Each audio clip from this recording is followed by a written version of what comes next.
बोलो रामचंद्र की जय। राम लिहले अवतार वाहो रामा, दशरथ भवनमा। राम लिहले अवतार वाहो रामा, दशरथ भवनमा।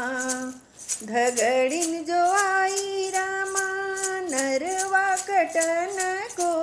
धगड़िन जो आई रामा, नरवा कटन को।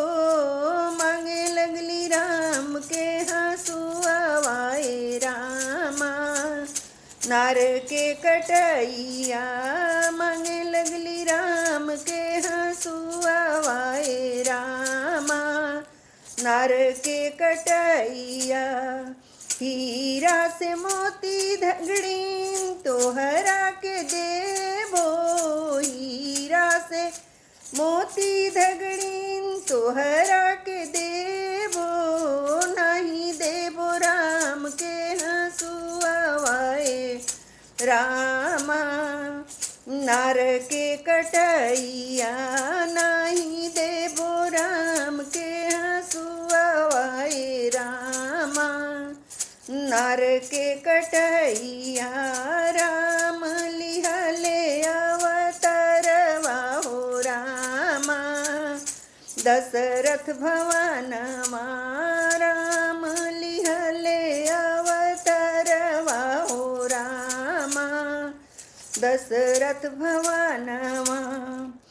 दिनमा सोचन के पंडित जो आए, दिनवा देखन के पंडित जो आए। मांगे लगले राम के कपड़वा हो रामा, दिन के देखैया। मांगे लगले राम के कपड़वा हो रामा, दिन के देखैया।